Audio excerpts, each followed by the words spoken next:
So hello and welcome to a special episode of Positional Play. We sit here, don't we, on Monday, the 4th of August. Now, it's important to say that we're going to get more clues for what I'm speaking about now because the Reds play the double header tonight, don't they? They've got the two games against Atletico Bilbao, a 5 o'clock and an 8 o'clock kickoff, I believe, with entertainment in between. So we'll have some clues. We'll be aware of some things. And the first thing to call out is we've got him on the pitch here, but Alisson Becker will not be in goals for Liverpool tonight. Now, if you think back, he left the tour, didn't he, of the Far East with a personal matter. And since then, is it, important to say, should never speculate, but his other half, his wife, did comment around her operation. So fingers crossed for the Becker family there. But Alisson will not be with the team tonight. And also, people, as we look at it, the games are going to come fast now, aren't they, before we really get into it? We've got the two tonight.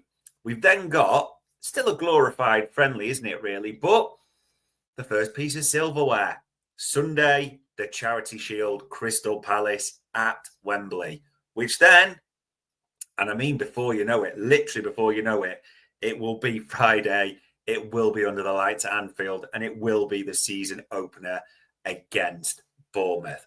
So what we're going to look at, positional play, is a little bit of analysis so far around what we've seen for the defence, the midfield, and the forward line in that regard. Really splitting up the three areas of the pitch. Now, with Alisson's absence, I think the best thing you could say so far about this is how good's Marmadashvili looked. Aside from, someone's going to jump on me for this, the error against AC Milan for the fourth goal, because they don't really count against any opposition pre-season. It doesn't really matter, does it? Get your mistakes out the way, as they say. But most importantly, from what we've seen in pre-season from Marmadashvili, saves.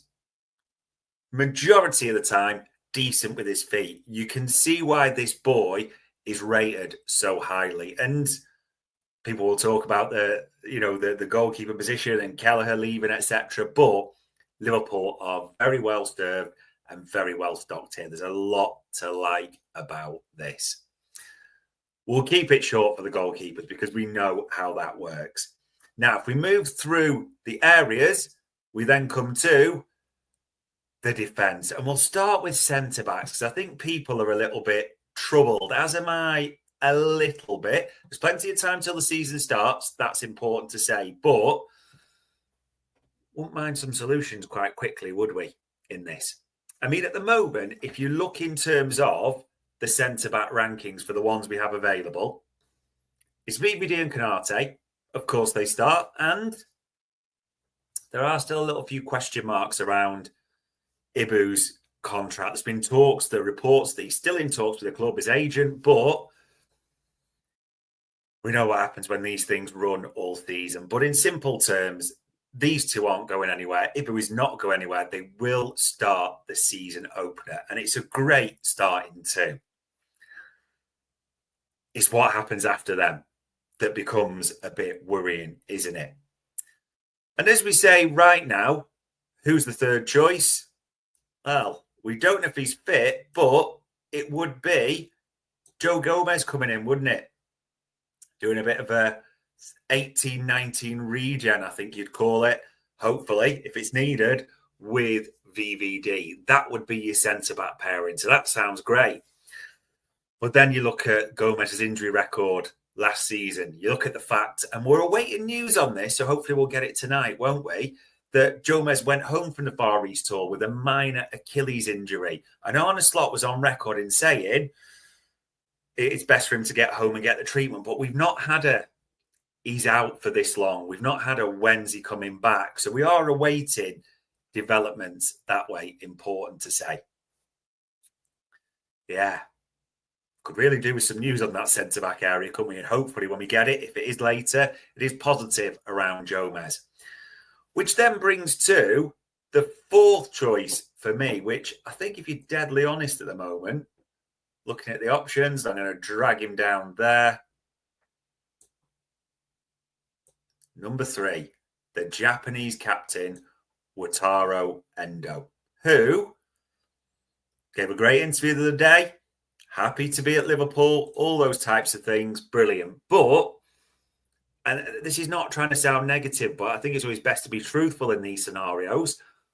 Would you want Endo playing centre-back regularly? Would you even want Joe Gomez? Do you think he's able to play centre-back regularly? There's just so many question marks, isn't there, right now over this area.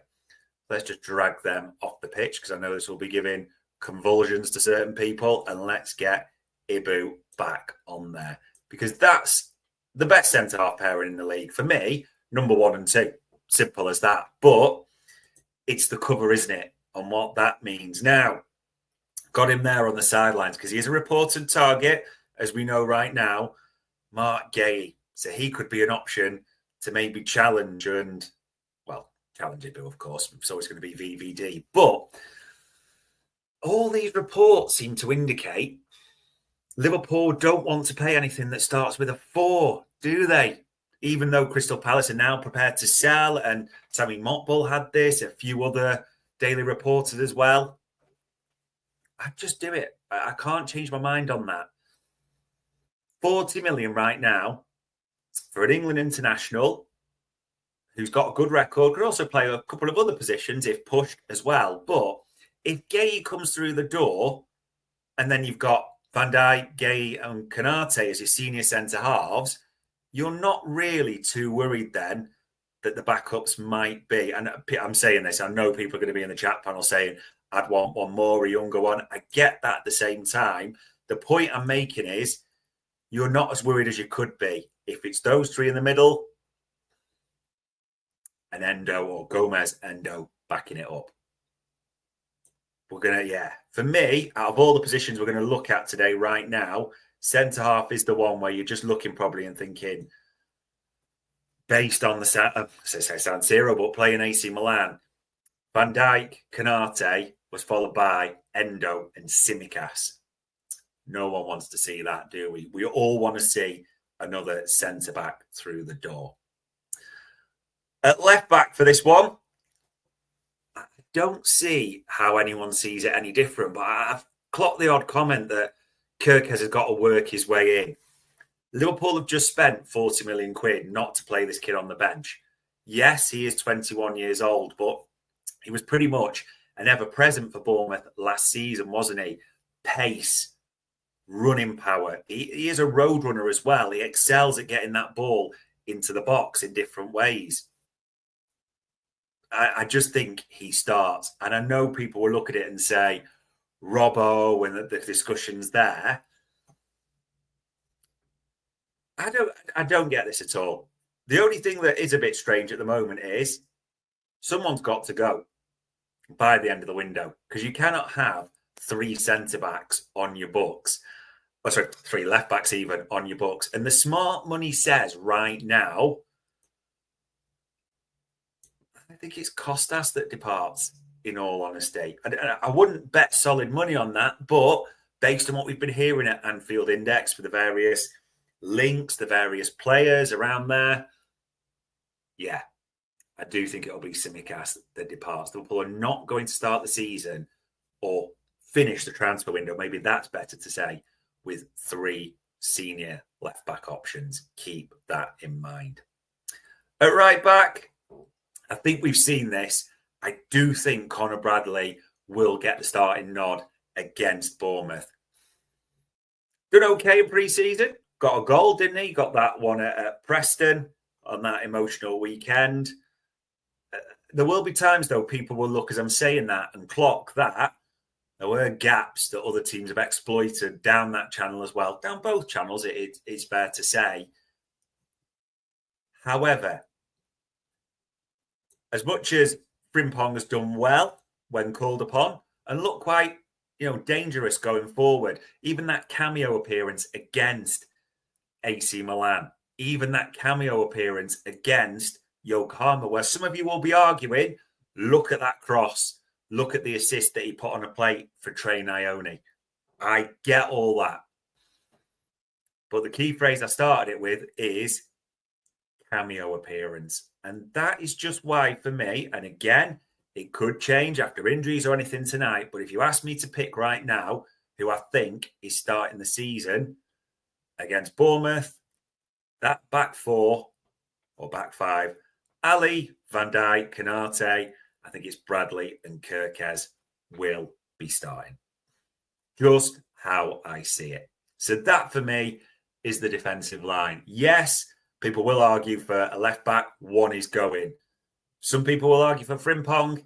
It's been cameos, people. Let's be deadly honest. Anyone who's arguing that at least one centre-back doesn't need to come in, despite what Arne Slot said publicly, please just depart this channel, this viewing, this chat right now. It's at least one. Will it be Mark Gay? I don't know. Kouliarakis has been mentioned, hasn't he? The Wolfsburg boy now as well. Leone, I think it's pronounced, the young lad from Parma, has been linked as well. We've mentioned on Anfield Index, the transfer show, from our report, Cody De Winter. Again, won't pretend I've seen him play, but the Belgian international at Genoa, who can play a multitude of positions and is aerially dominant according to the stats as well. That's absolutely one to keep an eye on.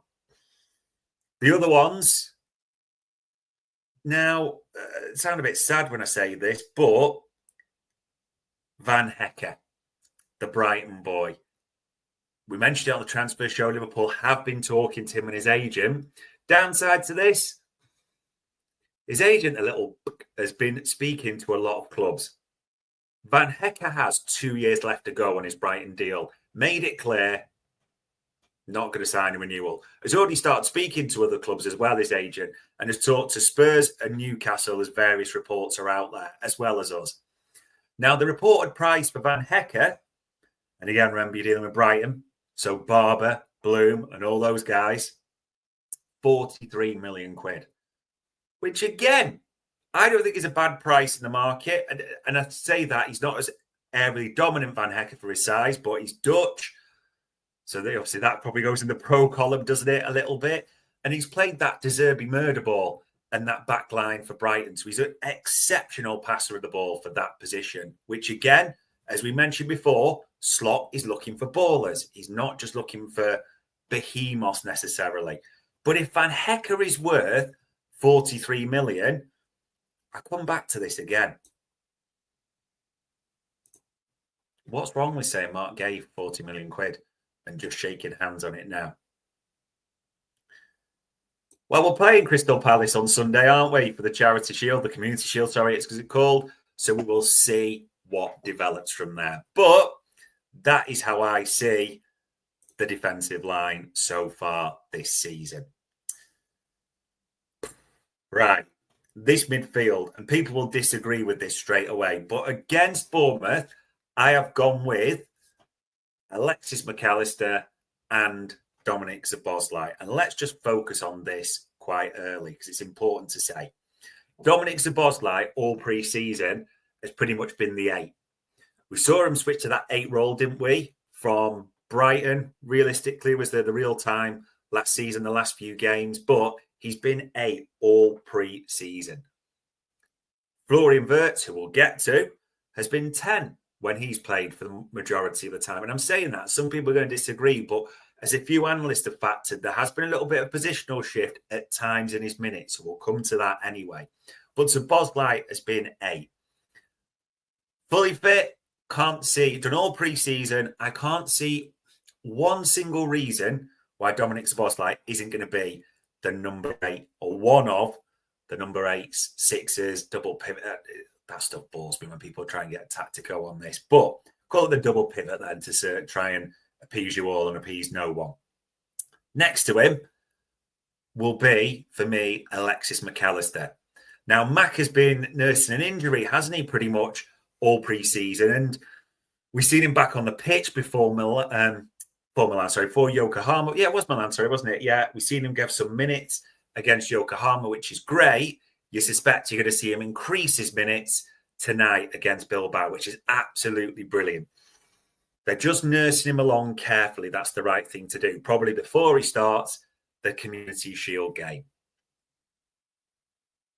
That's a quality double pivot for me. For me, the best midfielder in the Premier League, bar none. I don't really care any contrasting opinions. It's mine, honestly. If McAllister had pace, he'd be worth 150 million quid. It's that simple. But he can do everything else, can't he?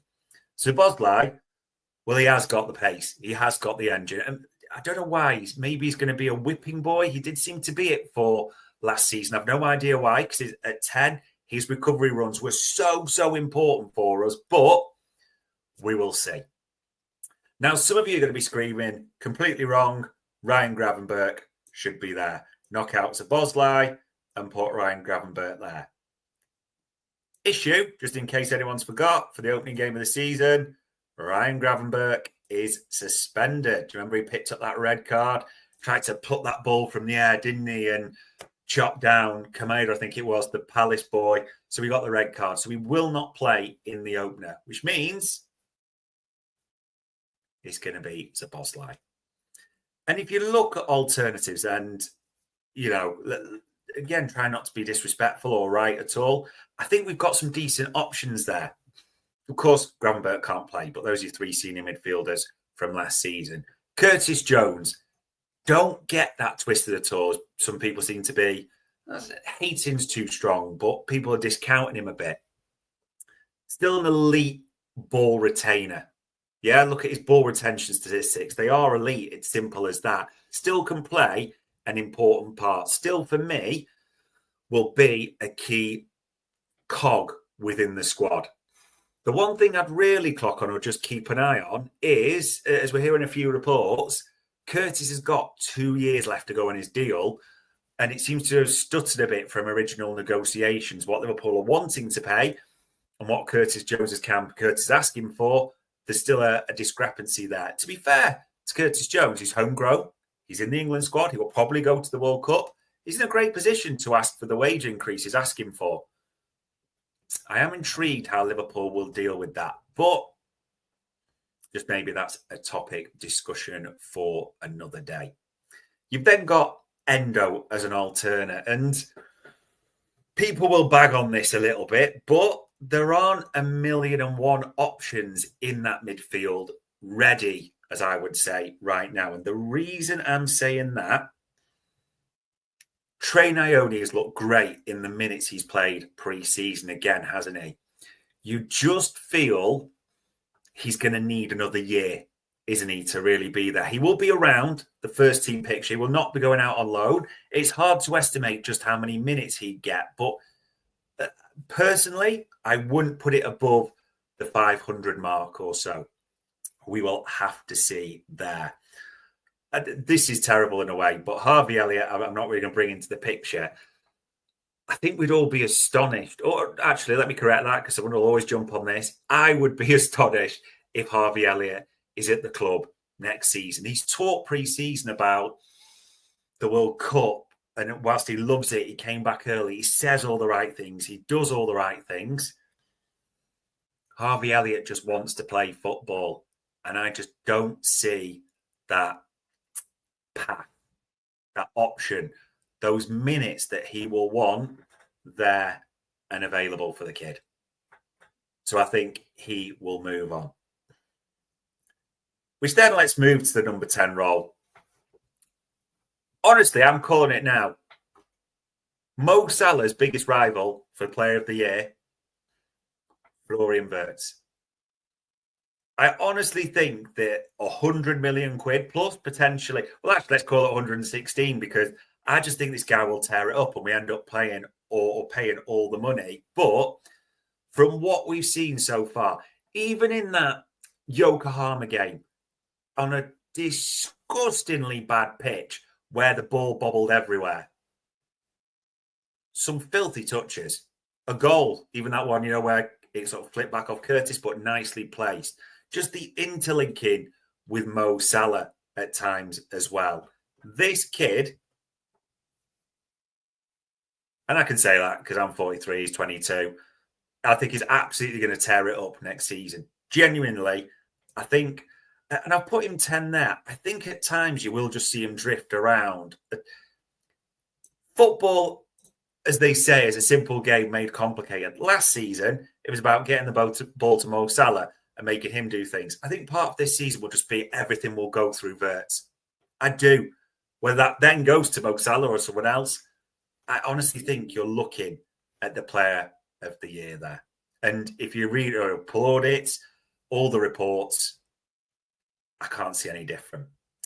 Maybe what will disappoint you is in the reported targets there at the bottom. Ain't no midfielders, is there? I think we've got to start to be honest on this, unless it breaks late. There is no Adam Wharton picture.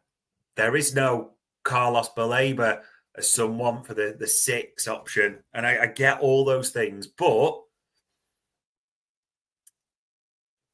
I think this is it. I think you're looking at senior options being the same 4 of Maka Szoboszlai, Grav, and Curtis Jones. I think you've now got Florian Wirtz as the 10. I think you'll see Endo possibly as that 6th man rotated. I think you might even see Train Ione on occasion. But based on what we're looking at, based on what we've heard, if you divvy up the midfield, listen, I'd love to be wrong. I would love Adam Wharton to come in. I would love one of those two. It would be sensational. But considering how much we're spending or how much we're set to spend and all the different things, is it impossible? No. Is it likely? I just don't see it right now. So that, people, is what I think our midfield setup will be this campaign. We'd all like another. Of course we would. Do I think it's likely? No. We could only work on what we're talking about so far. Drop in the chat. It's all going too fast for me to really keep up with, and certain things going on because I'm dragging around icons here, whether you agree, whether you disagree. But this brings us to the sexiest area of any pitch.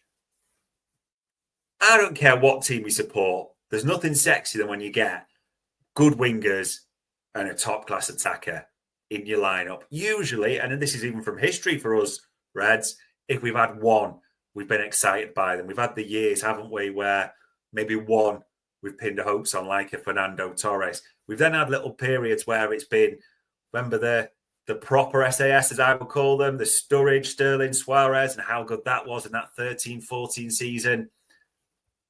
Even with that all said, and touch wood, because nothing is done yet, this could just be absolutely ridiculous, the attacking options. But we're talking about this Bournemouth game. So we've got Alisson, Van Dijk, Canate, Kirkes, Bradley, Szoboszlai, McAllister, and Florian Wirtz, the 10. Attacking 3.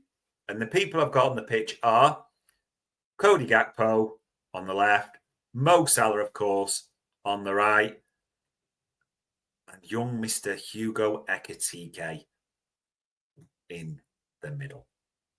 Fascinating to see what options they have, and some of you will be screaming about other players as well. So let's just delve into who quickly will be there and won't be there. We know these 3 will be available. Now, we've chanted for him. 2 head coaches, managers, whatever, have tried everything, but I think all the reports are quite telling. The David Ornstein bomb yesterday, that Al Hilal are in for Darwin Núñez. There's even been reports today that AC Milan are trying as well. Now, based on the info we've got at Anfield Index as we sit here right now, the AC Milan's offer is apparently so far behind Al Hilal's and Saudi's. Now, I'll be clarified that it's not even half. It's not even in the ballpark. Now, everyone's mentioned Al Hilal, which is true, but as Sami Mokbel reported not long ago, they're not the only Saudi club. There is a few options, a few intermediaries there. But let's be honest, all the smart money points to Darwin Núñez departing this season. It's fascinating to see even tonight, will he be in either of the lineups? How does he react if he is? Does he give the wave off that we've often looked at or spotted? We will have to see that. Mo is Mo. Contract extension. And the reason I'm saying Mo is Mo so importantly in this attack, people, he will have just clocked how much we're fanboying over Florian Wirtz. And even I'm saying things like, player of the year. No, I'm not big head to say Mo Salah watches this or anything. It's more he will be aware of the public reaction. He'll be aware of all the notes and noise around Hugo Ekitike and his fee. We're going to talk about another attacker, of course we are, who might be coming in. Mo Salah will have clocked all this. And Mo Salah will react accordingly. Trust me. In fact, and I'll just say it right now, whilst I think Florian Wirtz will be the only contender to Mo Salah for Player of the Year this season, call that big-headed all you want, Salah ends up top goal scorer. Salah, again, will end up with the most assists. Never come at the king. Everyone else has missed so far will still be the star of the show. Honest prediction. The left side. Well, Chiesa, we probably suspect, is set to go as well. The only thing that's interesting is when and where does Chiesa go? We all suspect it's going to be Serie A, and it was all lined up, wasn't it, with Lookman to Inter, Chiesa to Atalanta, but Lookman's handed in an official transfer request, hasn't he? Yeah, after they rejected that offer, that's got a bit messy. Also, Atalanta have bid for a few other players like Jean-Philippe Mateta at Crystal Palace, thinking, are they still wanting that? It's all a little bit confusing as to where Chiesa ends up. But I generally, again, would be astonished if Federico Chiesa is at the club close of this window, because it's almost bad we haven't got a picture for him. But Cody Gakpo's, I say competitors wrong, but other option on the left-hand side, young Rio Ngoma. And it is honestly fascinating how well do we think he'll do tonight in this doubleheader. How many, more importantly, minutes do we think young Rio Ngoma will play this season? I actually think this campaign, Rio Ngoma will go over 1,000 minutes. That's my honest prediction early doors for this. And again, things can happen, injury before we even start, touch wood, but we've seen it pre-season how special this kid is. However, this is important to know. There's almost nothing spectacular and flashy about Cody Gakpo, but has anyone actually noticed? He's got a few goals pre-season already, hasn't it? Like Preston, Milan, still gets his head to things, finds himself in the box, Cody Gakpo gets his fair share of goals. And with Luis Diaz departing, I think he's the senior left side player. Now, it is important to clock here, which I'm going to say. Arne Slot was asked about this, Luis Diaz departing, said, well, we miss him. That, yes, of course, we got Cody Gakpo. Yes, we've also got young Rio Ngoma who can pick up minutes. But he did mention we've also got Florian Wirtz who can play on the left. So again, how will this divvy up? I do think there'll be games this season where you see Florian Wirtz on the left or coming in from the left, like that formation he played for Leverkusen, and mainly, though, through the middle. That's just my honest prediction on it. But that's your starting, I think, wide players. The wide position in the three, however you want to describe it there. On occasions as well, it is important to mention this. We know Mo will have AFCON. Some big games in that AFCON period. Has anyone clocked it? Arsenal, they'll miss as well away. And I do wonder, especially something like Arsenal away, when Mo is at AFCON, even just to give a more solid defensive option, provided fitness, etc., does Frimpong come in there? Could well see that, couldn't you? And from the bits we've seen at Frimpong, the acceleration, I'm not saying all around pace, but the acceleration in 10 yards from a standing start is absolutely frightening. And someone's going to get caught out by that next season, trust me. But That's your attacking line so far. And the striker, I think Hugo's there. He came on, he started playing the minutes, against Yokohama. I think he went off at half time, didn't he? We'll see how many minutes he plays against Bilbao tonight. Look lively. Pace. Just gives you pace on the line more than anything. Can drop back, play both ways. But as we've seen from Bundesliga, who publish their physical stats, about 35.5 kmh. Rapid. Pace in the front line. I'm struggling to see anyone else starting again, subject to injuries and things like that. Now, all of you will be saying this. Well, if we sign this boy, Newcastle fans welcome, we're probably shouting at this now as well, for whatever it is, anywhere between 130 to 150, it's going to be Alexander Isak. Of course, he's going to start. No. Because on Monday, the 4th, he's only just come back to the Newcastle training ground. Got to get fit, not play this minute pre-season. So even if he does come to Liverpool, despite the genius of a Ruben Peters and everyone else, that is going to take time as well. Now, some of you are going to be saying, we need more than that. And I've kind of left him under my head here, mainly because my head's massive anyway. But Rodrigo sneaking out there.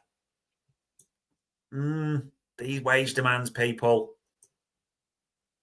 The fees, everything involved. I just don't see it. It's been mentioned on Anfield Index so far that he joins it. Or he joins this squad. Barring a big shift. Can't see it right now. This is the lad I think many would like, and I wouldn't mind either, because Malik Fofana is almost for the right fee, which you feel you could get from Lyon, an FSG type signing. Could have a real impact. Limited minutes at the right time, can play left and right, ticks all the boxes you're looking for. And all of a sudden, a forward line that potentially, touch wood, contains Salah, Gakpo remaining from last season, adding in Ekitike, Isak, Fofana as your 5 more senior, and Rio as the 6th, you feel comfortable with. However, this is what I think it's going to be, but we cannot guarantee, of course, there's a long way to go in the window. If it's Salah, Gakpo, Ekitike, Isak,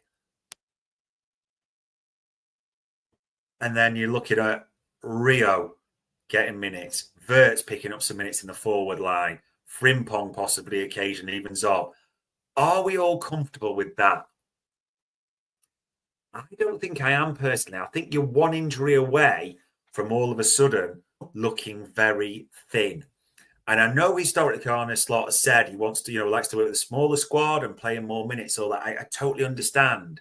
But if Malik Fofana, who can cover left and right, doesn't come into this squad, and it is just Isak,